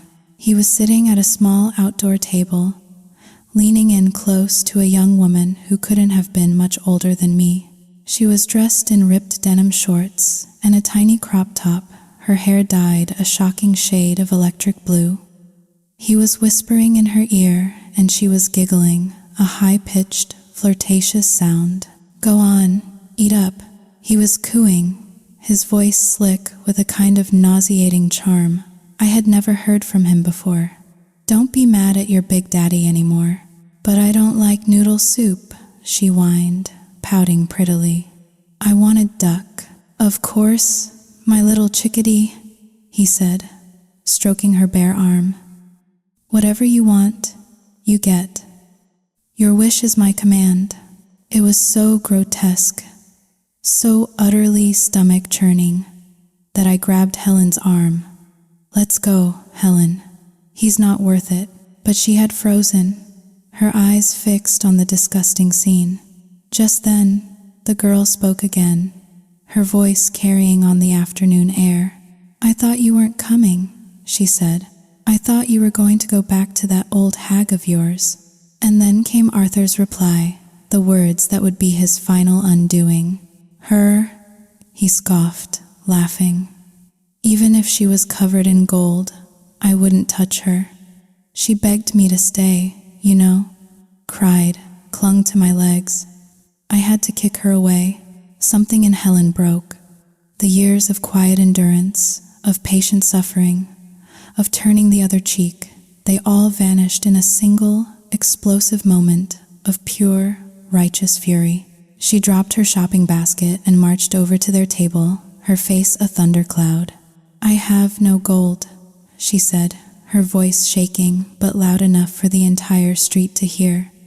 But I can promise you this, Arthur. If you were on your knees begging me to take you back, I would spit in your face. You are a disgusting, pathetic old man, chasing after a girl young enough to be your daughter. You have no shame. Arthur stared at her, his jaw hanging open, utterly flabbergasted. The girl, however, was not so easily intimidated. Hey, she snapped, jumping to her feet. Are you going to let her talk to me like that? Helen turned her icy glare on the girl. You stay out of this, you little tramp. I am old enough to be your mother, so you will show me some respect. I am not jealous of you. He is not worth being jealous over. In fact, you can have him. You deserve each other. Arthur, finally finding his voice, sputtered with rage. You is less than #0. 3# is greater than you dare talk to me like that. In public, I am still your husband. Not for much longer, Helen said, her voice cold as ice. I want a divorce. The crowd that had gathered around them gasped. I stepped forward, trying to de-escalate the situation. Mom, let's just go home, please. But Arthur, in his fury, made one last, fatal mistake. He turned his venom on me. This is your fault, he screamed, pointing a trembling finger at my swollen belly. You put these ideas in her head. You turned her against me. That was it. Helen, who had endured his abuse for 30 years, who had watched him try to destroy her son's marriage, who had seen him steal their life savings, could not and would not stand for him attacking me and my unborn child. She lunged at him, her hands reaching for his throat. You leave her alone, she shrieked. The owner of the noodle shop rushed out, separating them. Take your family drama somewhere else, he shouted. You're scaring my customers. Arthur, humiliated and defeated, threw some money on the table, grabbed his young girlfriend's hand, and practically ran away, the jeers of the crowd following him down the street. I led Helen home, her body trembling with adrenaline and a strange, new sense of liberation. That night, when Leo heard what had happened, he was furious, but also proud. I'm done with him, he said, his voice firm. He is no longer my father. A few days later, 2 very large, very unfriendly-looking men showed up at our house. One was built like a refrigerator. The other was tall and thin and covered in tattoos. We're looking for Arthur. The big one grunted, not even bothering with pleasantries. He's not here, I said, blocking the doorway. What do you want with him? He owes our boss money, the tattooed one said, flashing a shark-like grin. A lot of money. Skipped out on a 10-day bill at the motel. Room, food, booze. For him and his little plaything, you, his family? He held up Arthur's ID card. We recognized it immediately. Helen, her face like stone, stepped forward. He hasn't lived here for a month. We don't know where he is. And we don't care. You want your money? You find him. The big one laughed. Oh, don't you worry, lady. We'll find him. He can't hide forever. And when we do, he made a gesture of snapping a twig in half. You tell him Big Tony sends his regards. They roared off on their motorcycles, leaving a cloud of dust and menace in their wake. Helen, as soon as they were gone, sank onto the porch steps and finally broke down and cried. Not for him, but for the sheer, ugly waste of it all. The waste of her life. That night, I told Leo about the visit from Arthur's new friends. He was worried. I could see it in his eyes. No matter how much he hated him, a son will always worry about his father. But the real drama was yet to come. Someone, somehow, had gotten word to Chloe about what was happening. And a few days later, just a week before her due date, she showed up at our gate, her face blotchy with tears, wailing like a banshee for the whole village to hear.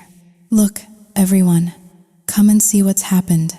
My mother has thrown my poor, sick father out on the street, all because of her, the wicked witch who ruined our family. She shrieked, pointing a trembling finger at me. She's a monster. She'll get her karma one day. You'll see. You'll all see. Helen, her patience worn thin, marched to the gate and threw it open. Get inside, she commanded, her voice like a whip crack. If you want to talk, you will do it in this house, with a civil tongue in your head. Otherwise, you can turn around and go back to where you came from. Chloe, for all her bluster, was still afraid of her mother's newfound wrath. She sniffled, wiped her nose on her sleeve, and stomped into the house. How could you, Mom? She sobbed, collapsing onto the sofa. Dad is homeless. He's being hunted by criminals. And you don't care. Care? Helen said, her voice dangerously calm. Let me tell you what I care about, Chloe. I care about the fact that your father stole every penny I ever saved. I care about the fact that he abandoned me for a girl your age. And I care about the fact that he stood by and did nothing while you is less than #0. 3 is greater than tried to kill your own brother's unborn child. Do you have any idea what you've done? The pain you've caused? Or are you really that selfish, that blind?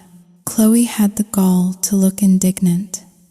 It was Dad's money too, and he only left because you changed. You started listening to her instead of him. You're the one who broke this family apart. Get out, Helen roared, her voice shaking the rafters. Get out of my house. I have 2 children, Leo and Avery. You is less than #0. 3 is greater than you are no longer my daughter. Go and save that wonderful father of yours. You deserve each other, Chloe. Realizing she had finally, truly gone too far, tried to apologize, to backpedal, but it was too late. The door had been slammed shut, not just literally, but metaphorically. She was out, for good, but as she was leaving, she turned to me, her eyes full of a venomous, hateful promise. You think you've won, don't you? She hissed. This isn't over, not by a long shot. I should have listened. I should have known that a cornered snake is the most dangerous kind of all. But I was tired. I was pregnant, and I just wanted it all to be over. I had no idea that the worst was yet to come. A few days later, it was time for my regular prenatal checkup. Leo, as always, took the day off work to come with me. Helen was busy with a wedding in the village, So for the first time in months, the house was left empty, the doors locked behind us. When we returned that afternoon, the front door was ajar. My first thought was that Helen had come home early. "Mom?" I called out as we stepped inside. "You're back already?" Silence. Only the steady, rhythmic ticking of the grandfather clock in the hallway answered me. A sudden, prickling sense of unease washed over me. Leo felt it too. "Stay here," he whispered, his body tense. He thought we had a burglar. He crept upstairs. I heard him checking our room, then the spare room. He came back down a moment later, his face grim. "Our room's been tossed," he said, "but nothing's missing." I had my wallet with me. He paused, a look of dawning horror on his face. "Mom's room." He rushed into Helen's bedroom at the back of the house. I followed, my heart pounding against my ribs. The scene was one of quiet devastation. The drawers of her old wooden wardrobe had been pulled out, their contents spilled onto the floor. But the most sickening sight was the wardrobe door itself. A large, jagged hole had been smashed into the thin wood panel, right where the lock was. I peered into the violated space. It was empty, except for a single, folded piece of paper. I picked it up, my hands trembling. Scrawled across it in a messy, vaguely familiar handwriting were the words, "If you want the deed to the house back, bring 50 million to the old cornfield tomorrow night. Alone." I handed the note to Leo just as my phone rang. It was my dad. "Sweetheart," he said, his voice cheerful. "Just calling to see if you got the fish. I pulled a big, beautiful carp out of the pond this morning. Perfect for soup. I dropped it off a little while ago, but you weren't home. Your father-in-law was there, though. Said you and Helen were at the market." I gave it to him. My blood ran cold. What time was this, Dad?" "Oh, about an hour ago, I suppose. Anyway, just wanted to make sure you got it. Cook it up fresh, okay?" "Okay, Dad," I said, my voice a strangled whisper. I have to go. I'll call you back." I hung up and looked at Leo, my eyes wide with a terrible certainty. It was him. It was Arthur. My dad just saw him here. Leo stared at the note, then at the smashed wardrobe, his face a mask of disbelief and betrayal. I don't understand. He would do this? To his own family. Just then, Helen returned from the wedding, humming a cheerful tune. She walked in to find us standing amidst the wreckage of her room, the ransom note clutched in Leo's hand, the color drained from her face. What happened?" she whispered.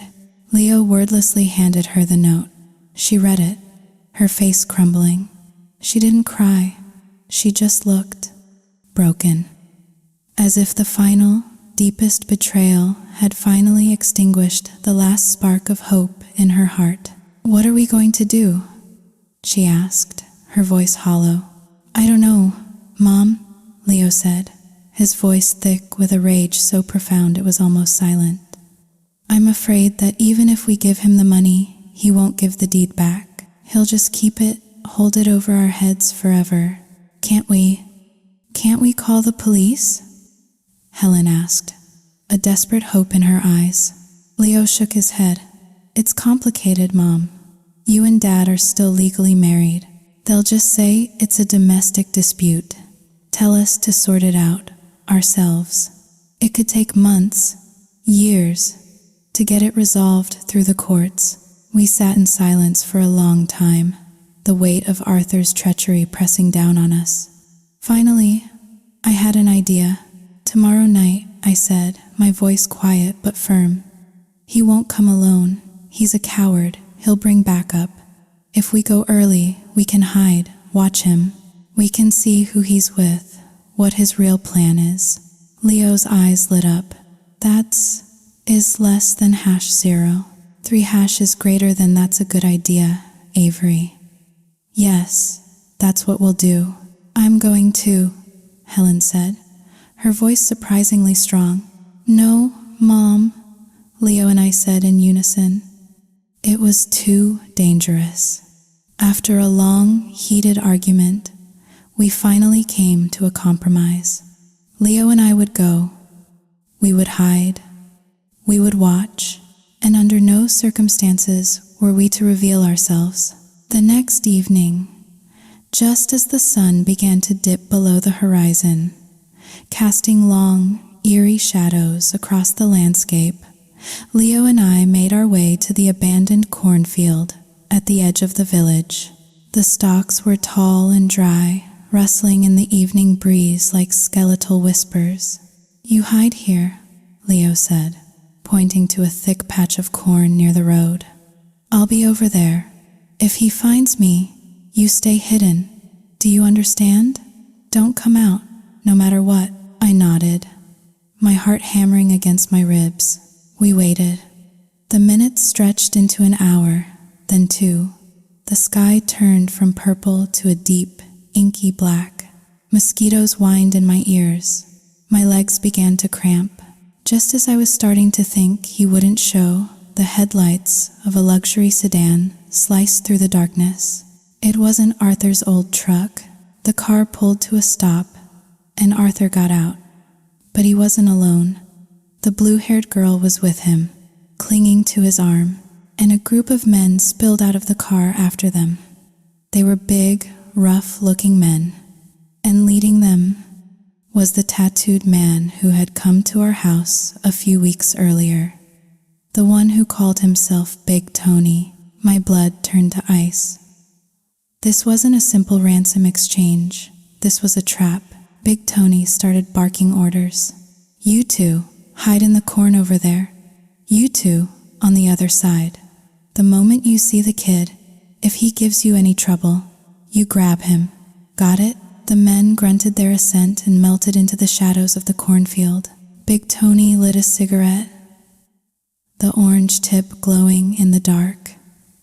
He took a long drag and then turned to Arthur, his voice full of contempt. Well, old man, you better be right about this. I've been feeding and housing you and your little plaything for a month. If your son doesn't show up with my money, I'm going to take it out of your hide. Arthur just laughed, a confident, arrogant sound. Oh, he'll be here, and this is just the beginning. The deed to that land is worth a fortune. 50 million is just a down payment. He then turned his attention to the girl, his hands roaming over her body in the darkness. She giggled, a sickeningly sweet sound that made my stomach churn. They waited. Big Tony grew more and more impatient, pacing back and forth, sweeping the beam of his flashlight across the empty road. Well? He finally snapped, his voice sharp with annoyance. Where is he? Arthur's confidence began to falter. He'll be here. Just give him a minute. I'm done giving you minutes, Big Tony roared. Call him. Call him now. Arthur fumbled for his phone, his hands shaking. My heart stopped. I knew Leo's phone was on silent, but what if the screen lit up? What if they saw it, but the call didn't go through? It's going straight to voicemail, Arthur stammered. Big Tony exploded. He grabbed Arthur by the collar and threw him to the ground. We've been had, he yelled to his men. Let's go. This old fool is useless.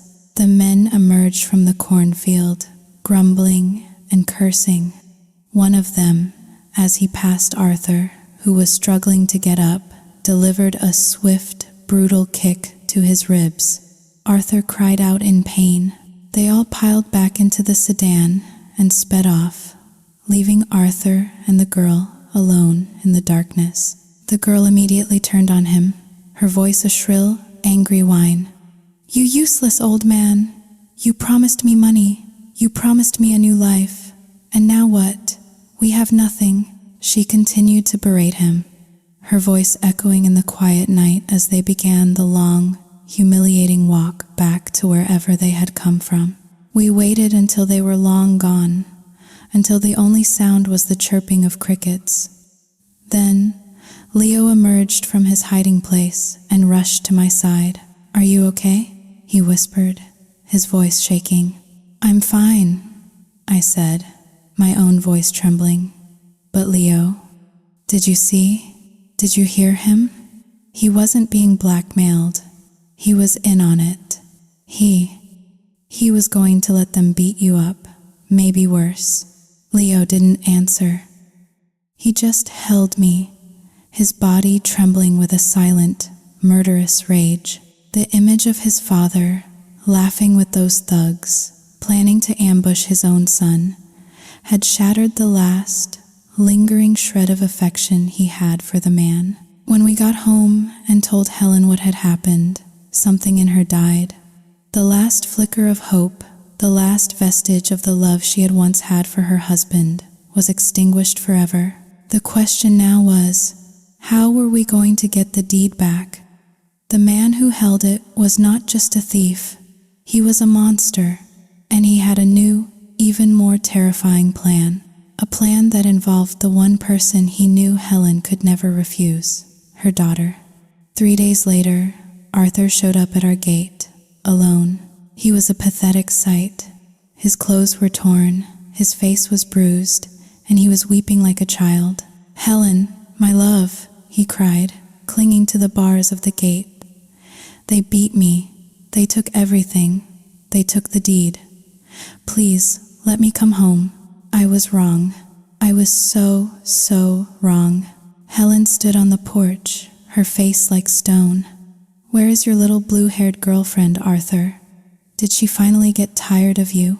"She left me," he wailed.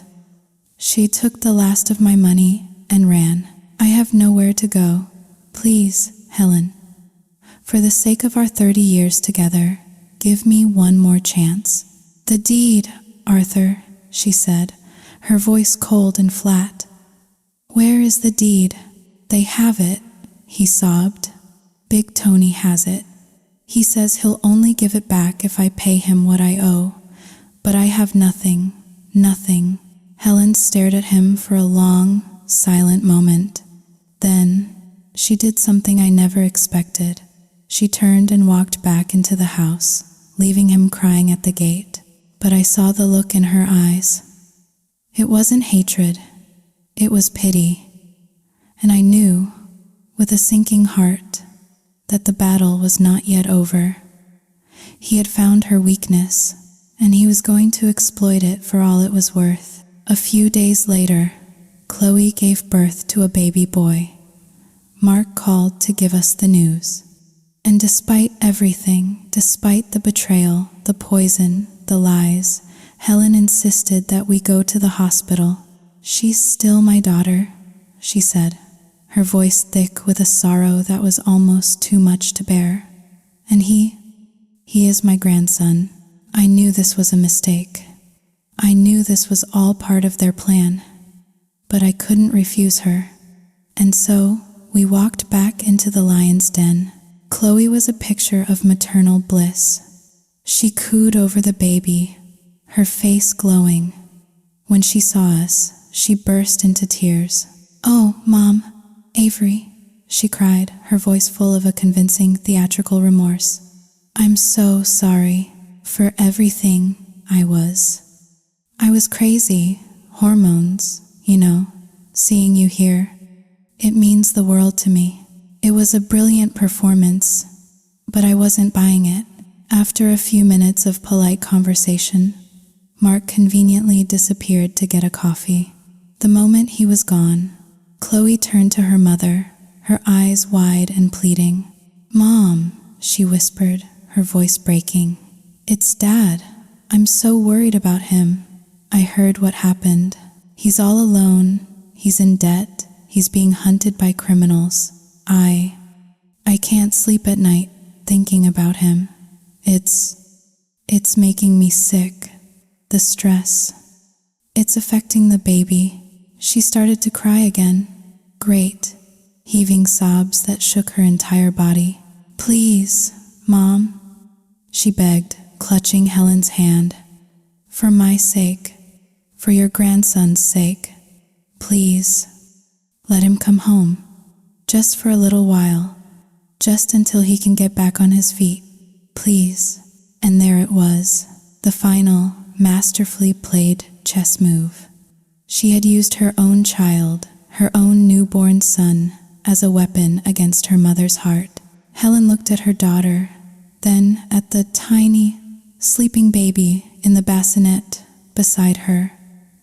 And I saw her resolve crumble. I saw the 30 years of habit, of love, of duty, wash away the anger and the betrayal. "All right," she whispered, her voice barely audible. "All right, Chloe, just for a little while." Chloe's sobs subsided instantly, replaced by a look of pure, unadulterated triumph. She had won. When we got home that afternoon, Arthur was waiting for us at the gate, as if he had been expecting us. He wasn't crying anymore. He looked calm, collected, and strangely confident. He knew he was coming home. As I watched him walk back into the house, a cold dread settled over me. This wasn't a reconciliation, it was an invasion, and I knew with a certainty that chilled me to the bone that the war for this house, for this family, was about to enter its final, bloodiest chapter. Arthur's return marked the beginning of a strange and unsettling new chapter. He was a changed man, or rather, he played the part of a changed man with the skill of a seasoned actor. Gone was the sullen tyrant. In his place was a quiet, industrious, almost subservient figure. He was up at dawn, tending to the garden. He fixed the leaky faucet in the kitchen that had been dripping for years. He even started cooking, preparing simple meals and complimenting Helen on her own. He was attentive to me, too, in a way that made my skin crawl. He would ask after my health, offer to fetch me things, his voice full of a syrupy, false concern. Helen, bless her forgiving heart, slowly began to thaw. She started to believe that maybe, just maybe, he had learned his lesson, that he had seen the error of his ways and was genuinely trying to atone. Leo and I were not so easily fooled. We watched him, our eyes narrowed with suspicion. This wasn't repentance. This was a performance, and we were just waiting for the curtain to fall and reveal the true play. The moment came late one night, about a week after his return. I couldn't sleep. My belly was heavy, and the baby was kicking up a storm. I went downstairs for a glass of milk and was heading back up when I heard a low murmur from the back garden. I crept to the window and peered out. There he was, huddled in the shadows by the old tool shed, his cell phone pressed to his ear. The moon was bright enough that I could see the smug, triumphant look on his face. "Just a little longer, sweetheart," he was whispering into the phone. "Be patient. Yes, I know, I miss you too, but we have to be careful. They're watching me, especially her, that conniving bitch." He was talking to the blue-haired girl. "Don't worry, Chloe is on our side. The deal is still the same. We sell the house, she gets half. The rest is ours. We'll be rich, baby. We'll be together. Just trust me." My heart hammered against my ribs. So that was it. Chloe hadn't just been trying to get her father back into the house. She had been his co-conspirator all along. They were planning to sell the house out from under Helen, take the money, and disappear. I heard him say something else, something that made my blood run cold. Tomorrow. The plan is for tomorrow. Big Tony's guys are coming. Around lunchtime, they're going to make a scene, rough me up a bit, make it look good, make the old fool feel sorry for me. Then Mark will show up, play the hero. He'll have the papers ready. She'll be so scared, so grateful. She'll sign anything. It's a perfect plan. Chloe's a genius, just like her old man. He ended the call and crept back into the house. I flattened myself against the wall in the darkened hallway, my heart pounding so loudly I was sure he could hear it. He tiptoed past me and went back to his room. I stood there for a long time, my mind racing, the pieces of their disgusting, treacherous plan falling into place. They were going to use violence, intimidation, and emotional blackmail to steal everything from Helen, and they were using Chloe's husband, Mark, to do it. I went back to my room and woke Leo. I told him everything. He listened in stony silence, his face growing darker with every word. When I was finished, he didn't explode. He was eerily calm. "They're not going to get away with it," he said, his voice a low, dangerous growl. "Tomorrow, we end this. For good." We agreed on a plan. We wouldn't tell Helen. Not yet. It would only terrify her. We would let their little play unfold, but we would be ready, and we would have a few surprises of our own. The next morning, the air in the house was thick with a strange electric tension. Arthur was a nervous wreck, dropping things, pacing back and forth. Helen, oblivious, just thought he was anxious about his debt collectors. I played my part, feigning ignorance, my stomach churning with a mixture of fear and anticipation. Just before noon, they arrived. Big Tony and his crew. They didn't bother to knock. They stormed into the house, their faces set in theatrical scowls. "Where is he?" Big Tony boomed, his voice echoing in the quiet house. "Where's the old man who owes me money?" Helen and I were in the kitchen. She gasped, grabbing my arm. "Stay in here, Avery," she whispered, her eyes wide with terror. "Don't let them see you." Arthur came out of his room, playing the part of the terrified victim to perfection. "Please," he whimpered, his voice trembling. "I is less than #0. 3 hashes greater than I just need a little more time." "Time's up, old man," Big Tony snarled. And then he gave a signal. His men descended on Arthur like a pack of wolves, shoving him, slapping him, not hard enough to do any real damage, but enough to make it look convincing. Helen couldn't stand it. She rushed out of the kitchen, pleading with them. "Stop it, please, you'll kill him." Big Tony pushed her away. "Stay out of this, lady. Your husband owes me 60 million. You give me the money, or I'm taking the deed to this house and throwing you all out on the street." Just as he said the words, as if on cue, 2 things happened at once. Leo walked in the front door, home early from work, and from the back door, Mark appeared, his face a mask of concern. "What in God's name is going on here?" Mark exclaimed, rushing to Helen's side. Leo stepped forward, his eyes blazing. "Get your hands off my father," he said to Big Tony. "This is a family matter. You have no right to be here." Big Tony just laughed. "This stopped being a family matter when your old man signed over the deed to me as collateral. You want to call the cops? Go ahead. The chief of police is my cousin." It was a brilliant performance, a perfectly choreographed piece of theater designed to terrify Helen into submission. Mark stepped forward, playing the part of the calm, rational savior. "Everyone, just calm down," he said, holding up his hands. "There's a simple solution to this." He turned to Helen. "Mom," he said, his voice full of a false, reassuring warmth. "Don't you worry. I'll pay them. I'll get the deed back. But to protect my investment, to make it all legal and above board, you'll have to sign the house over to me. Just temporarily, of course. Once everything is settled, I'll sign it right back over to Leo. It's just a formality." He pulled a stack of papers from his briefcase. The transfer of ownership documents. They had thought of everything. Helen looked at him, her eyes full of a desperate, terrified gratitude. She was about to agree. I could see it on her face. She was about to sign away her entire life, and that's when our own play began. "It's a very generous offer, Mark," Leo said, his voice surprisingly calm. "But I think we should look at the evidence first, don't you?"